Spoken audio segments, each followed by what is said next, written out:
There is a particular silence that falls in a great hall when a powerful man is deciding whether to unmake you. And I have stood inside it with my sister's hand crushed in mine and our father across the floor, demanding that the crown be taken off the wrong daughter and put on the right one. He had the law on his side, or near enough. Everyone knew the king had called for the legitimate daughter of Harrowmore and gotten the bastard one instead. Everyone knew I was the mistake. The wrong Nell.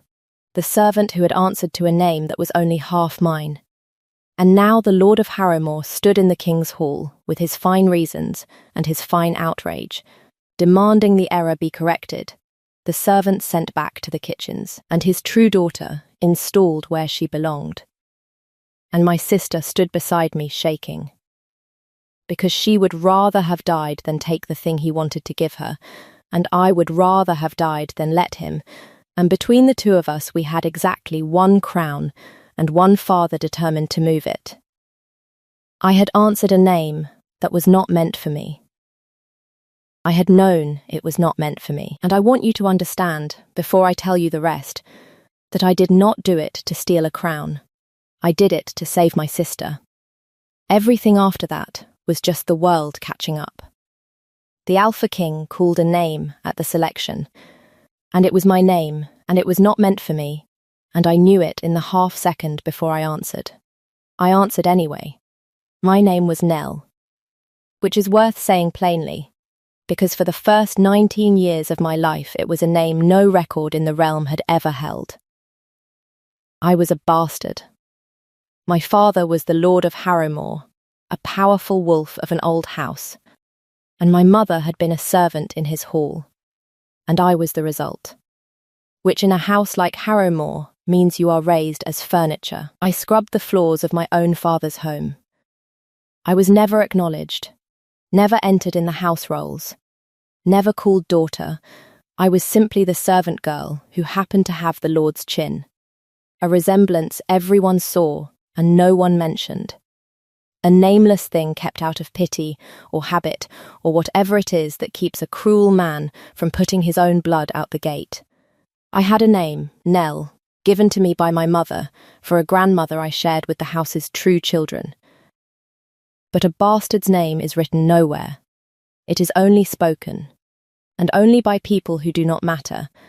And so for 19 years my name existed only in the mouths of other servants, real to no one who could make it count. I had exactly one person in that house who treated me as though my name were worth writing, and her name was Nell too. That is the whole knot of this story, so hold it. My father's legitimate daughter, the true heir of Harrowmore, was named Eleanor, for the same grandmother I was named for, and her family called her Nell, the way you shorten a grand name into a loved one. 2 Nells in one house, one written in gold in the house rolls and one written nowhere at all, and by every law and custom we should have been strangers, the lady and the servant who happened to share a grandmother's name. We were not strangers.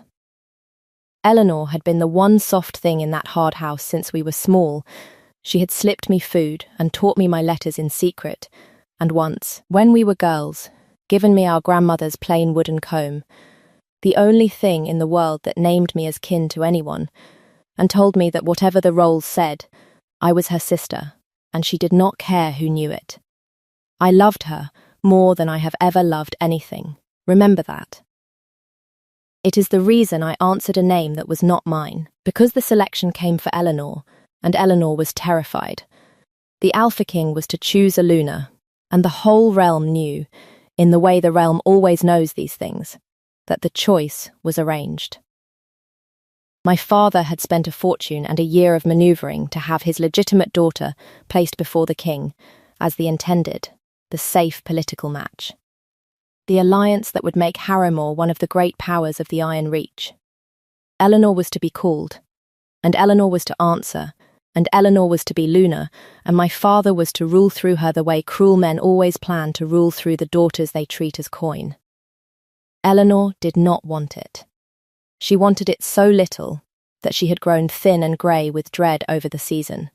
Because she loved someone else, a low huntsman of no rank, quietly, hopelessly. And because she knew, better than anyone, that to be made lunar by our father's design was to spend the rest of her life as his instrument, a soft woman broken slowly into a hard man's tool.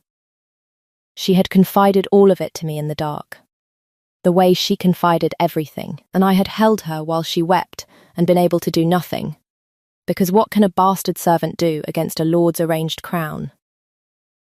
On the day of the selection, I was there only as her attendant, a servant permitted to stand at the wall and hold her lady's things, and I watched my sister stand in that great hall the colour of ash, and I watched the Alpha King rise to call the name my father had bought, and I saw Eleanor sway on her feet, and I understood that she was not going to be able to do it. She was going to faint, or refuse, or break, in front of the whole realm, and my father would never forgive her. And whatever punishment a lord like Harrowmore devises for a daughter who humiliates him in front of a king, she would suffer it for the rest of her life. And then the king called the name.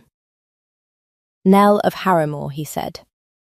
He had been coached, you see, to use the warm familiar form, the loved name, to seem gracious, to call the intended not by her grand Eleanor, but by the Nell her family used, so the realm would see a king already tender toward his chosen.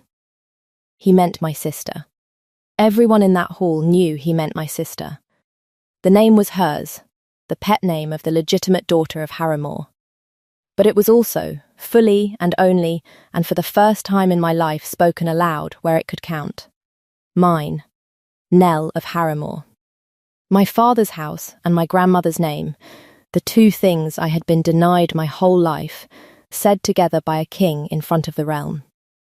And my sister swaying, breaking, unable to answer. And I did the thing that a lifetime of loving her had built into me before my mind could vote.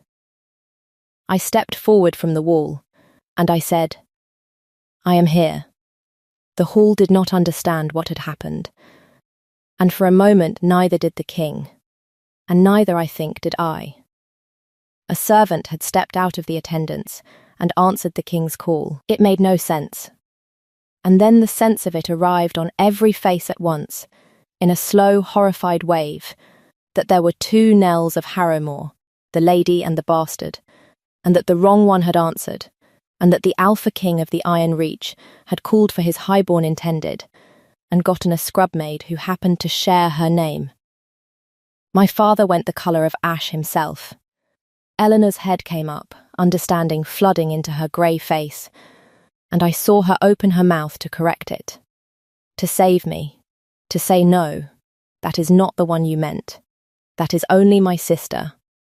And I caught her eye across the hall, and I willed her, with everything I had, to stay silent, because I had just done the only thing I would ever be able to do for her, and I was not going to let her undo it.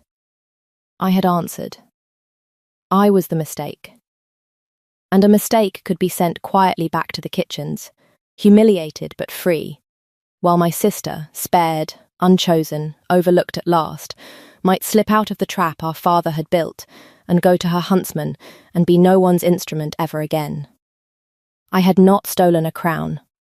I had thrown my own body over the one aimed at my sister, the way you throw yourself over any falling thing you love. I waited for the king to correct it. It was the obvious thing, the only thing. He had called for a lady and gotten a servant.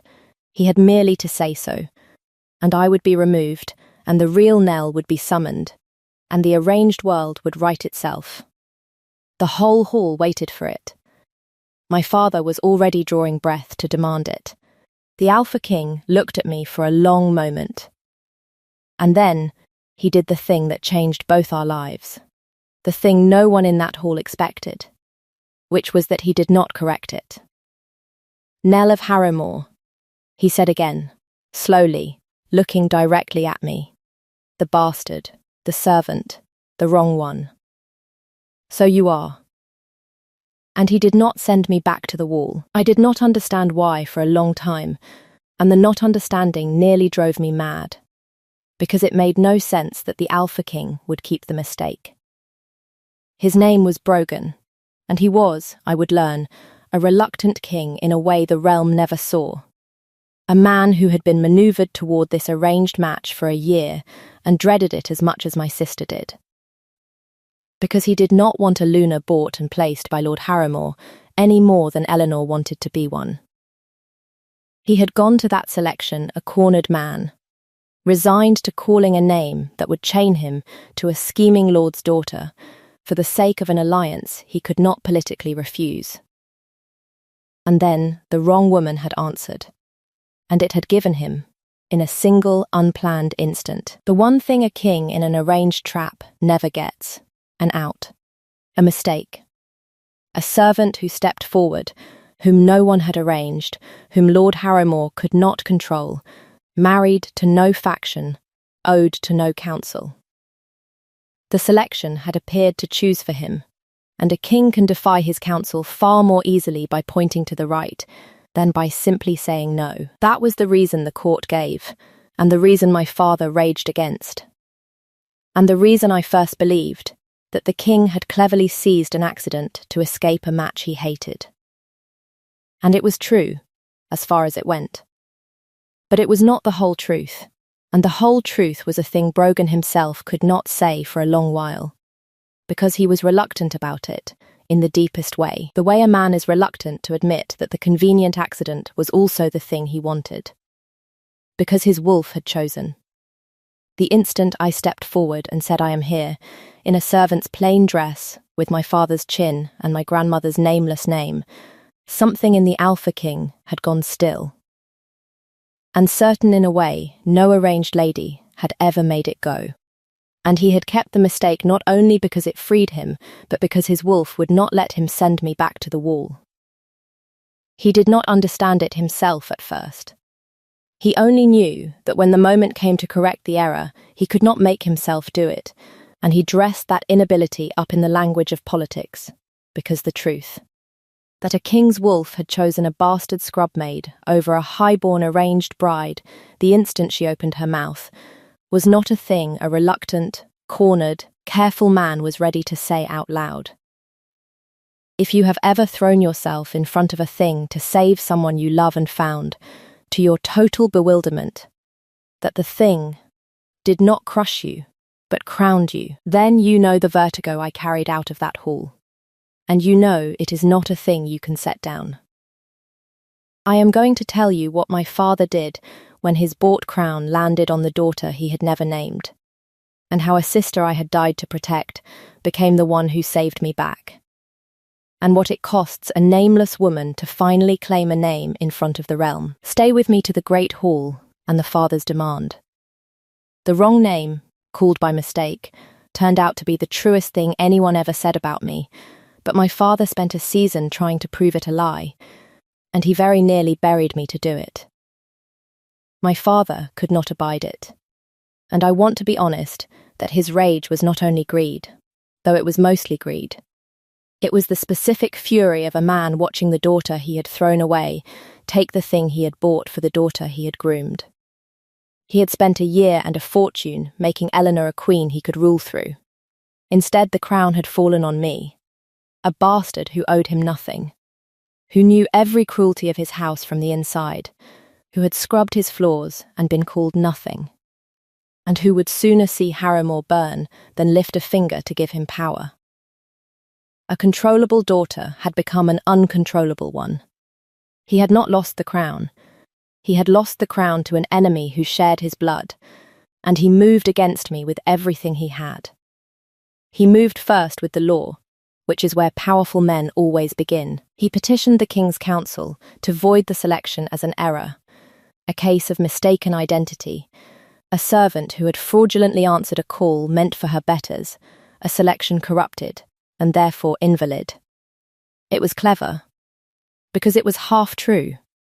I had answered a name not meant for me. I had known it. By the letter of the thing, I was exactly the fraud he named me. And for a stretch of days the council leaned toward him, because a bastard scrubmaid on the throne was a thing half of them wanted undone as badly as my father did. And the law gave them the excuse. And when the law began to fail him, when it became clear the king would not void the selection, would not send me back, would defy the whole council to keep the mistake, my father took the other road. The one cruel men keep ready. If the bastard could not be removed by law, she could be removed. A servant elevated by a fluke, dead of some sad accident before her claiming was sealed, and the selection would have to be held again, and this time his true daughter would answer, and his year's work would be saved. He had disposed of inconvenient servants before. I knew that about my father better than anyone, because I had grown up watching which of us disappeared. He simply had never had to dispose of one who was about to be lunar, and he found, to his fury, that it was harder to reach a woman the king would not let out of his sight, but Lord Vaughan of Harrowmore was nothing if not patient. And he found his opening the way he found everything, through the people I loved. He took Eleanor. He took my sister back to Harrowmore under the guise of a father's right, and he sent me word, in his own cold hand, of the terms. I would step aside. I would confess the fraud, void the selection, and go quietly, and Eleanor would answer the next call as she was always meant to. Or my sister, back inside the walls of the house that had always been able to break her, would suffer for my ambition in ways he described just clearly enough. He had done the arithmetic of a man who understood exactly what I had answered that name for. I had thrown myself in front of the crown to save Eleanor. He would simply put Eleanor back in the crown's path and dare me to stand aside a second time. This is where the woman who had spent 19 years being nobody had to decide whether being somebody meant anything at all, and I will tell you that for a night I nearly did what he asked. Because I had never wanted the crown, I had only ever wanted my sister safe, and he had made those two things enemies, and I was so used to sacrificing myself for her that stepping aside felt like the truest version of who I was. But I had learnt something in a season of being Nell of Harrowmore spoken aloud, and it was this, that stepping aside had never once saved anyone.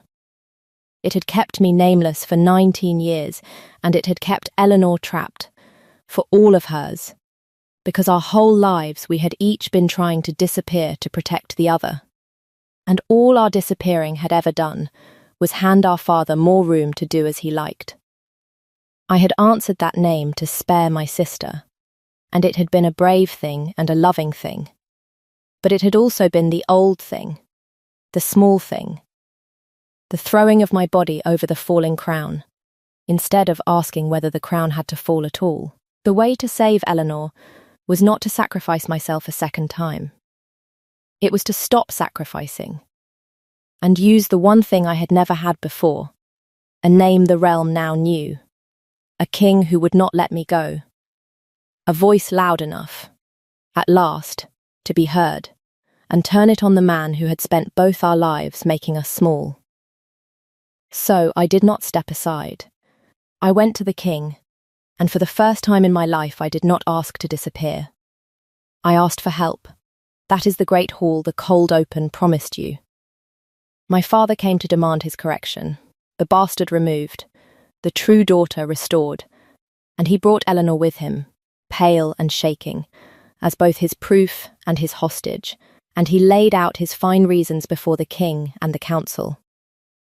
Certain that the law and the shame of my birth would do his work for him, and this time we did not let him.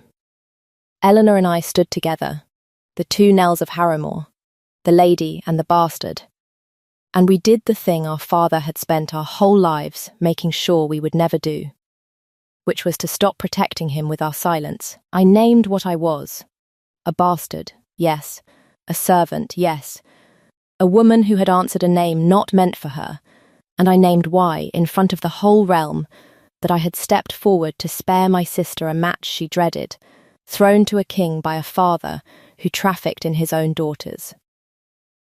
And Eleanor, my gentle, terrified sister, found a courage I had never seen in her, and named the rest, our father's cruelties, the servants who had vanished, the crown he had bought to make an instrument of her, and the truth that she would sooner die than be his queen, and that the bastard he despised was worth 10 of the daughter he had groomed. 2 daughters, one legitimate and one not, turning on the father who had weaponized the gap between them. In front of a king who was listening, Lord Vaughan did what cornered men do when the law turns in their hands and the daughters they counted on to stay silent will not. He had brought men, because a lord of Harrowmore does not go anywhere without them, and when he saw his standing collapse, he reached for the older solution, moving to take Eleanor out of that hall by force, and the bastard along with her, to finish at Harrowmore what he could not finish at court. His man came for my sister, and I did the thing I have always done, the thing a lifetime of loving her built into me. I put myself between them, but this time I was not alone, and I was not nameless, and the king's second Dane was already moving, and the king himself was on his feet, and the blade that came for us opened my arm instead of taking my sister. A bright cold line and a wash of heat, my blood coming down onto the floor of a hall I would once have been made to scrub. Then Dane had my father's man down, and the guard had Lord Vaughan, and it was over, the 2 knells of Harrowmore standing bloodied and unbroken, and the lord who had named neither of us finally answering for both. It shook the realm, and the shaking was overdue. A lord who traffics his daughters for power is a common enough evil that the great houses had learnt to look away from it. A lord exposed doing it by the 2 daughters themselves, the crowned bastard and the freed heir, standing together, was the kind of thing that made every house with a bartered daughter suddenly nervous. Lord Vaughan of Harrowmore was given to the law. His cruelties entered at last into the very rolls that had never held my name, and Harrowmore passed, by the king's judgment, not to a son or a scheme, but to Eleanor, who rules it now gently and well, and who married her huntsman, and who has never once been anyone's instrument again. The realm learned that the accident everyone had clucked over, the wrong name, the bastard who answered, had exposed a rot the law had been protecting, and that the mistake had been truer than the design. It made the powerful afraid of their own bought crowns. It should have. My arm healed slow, and left a long scar, and I find I do not mind it. It is the second best thing I ever earned. The best was a name. My name, Nell of Harrowmore, written at last where it had never been, in the rolls of a house that had denied me, and the rolls of a throne that had chosen me. Spoken aloud by a king in front of the realm, until it could never again be a thing that existed only in the mouths of people who did not count. It is a year now as I set this down, and I am Luna of the Iron Reach, which the heralds have finally stopped stumbling over, and which I confess I still cannot quite believe began with me answering to half of my own name. Brogan is still a reluctant man in his way. You do not unlearn a cornered life quickly, but he is not reluctant about me, and the difference is the whole of my happiness. He kept our grandmother's plain wooden comb, the one Eleanor gave me when we were girls, the only thing that ever named me kin to anyone before a king did. It sits on a shelf, among the treasures of the Iron Reach, worth nothing, and more than all of them, and when the court forgets that their Luna was a scrub maid, he likes to remind them. Because he has decided, my nameless years are not a shame to be hidden, but the truest thing about how I came to him. Eleanor visits often, my sister, the other Nell, and we are the 2 daughters of Harrowmore still. Except that now, both our names are written, and neither of us has to disappear to protect the other, which is a freedom I did not know to want until I had it. He came to find me just now, where I was writing this by the fire, and read over my shoulder the way he is not supposed to, and always does, and asked what I was setting down. I told him I was writing the story of the day he called the wrong name at the selection. He was quiet a moment, in the way that used to read as a cornered king's caution, and that I now know is a reluctant man choosing a true word over an easy one. You keep calling it the wrong name, he said. The mistake, the accident, the servant who answered a call meant for her betters. I have let it stand for a year, because it is the humble story, and you are humble past sense. but I will say it where you cannot unwrite it." He touched the scar on my arm the way he does. "I did not call the wrong name, Nell. I called the name of the woman I was arranged to marry and dreaded. And a woman I had never met stepped out of the servants and answered it, and my wolf knew her before she finished speaking. And I understood in that single instant that the arrangement had been the mistake, and the accident was the truth. Everyone in that hall thought the wrong Nell answered. But there is no wrong Nell of Harrowmore. There is the one your father bought and dreaded, and the one your grandmother named and your sister loved, and my wolf chose. And the right, fumbling, drunk on coincidence, happened to call the second one. So do not write that I called the wrong name. Write that I called a name by accident, and the right woman answered, the only true thing that whole bought, arranged, corrupted selection ever produced." He almost smiled. The name was never the mistake. The only mistake was how long it took all of us to admit which Nell it truly belonged to. So I will leave you with the question I still turn over, and I would truly love to know what you think. Brogan swears there was no wrong Nell, that the accident called the right woman, that his wolf knew me the instant I spoke. But I only spoke at all because my sister was breaking, and I threw myself in front of the crown to spare her. I did not answer for love, or fate, or myself. I answered for Eleanor. So was it truly fate that put me on that throne, the king's wolf choosing the right woman through a fumbled right? Or was it only a bastard's oldest habit, sacrificing herself for the sister she loved, that happened, for once, to be rewarded instead of punished? Did the right choose me? Or did I simply, one last time, step in front of a falling thing and get lucky in where it landed? Tell me your verdict below. I read every one. And so, he has confessed, does the king. And if you want to stay in the iron reach with us a while longer, comment my name, and I will tell you next what happened when the realm's other nameless ones, the bastards and the servants and the daughters written nowhere, began arriving at our gates. Having heard there was a Luna who had gotten her name written by answering to half of it.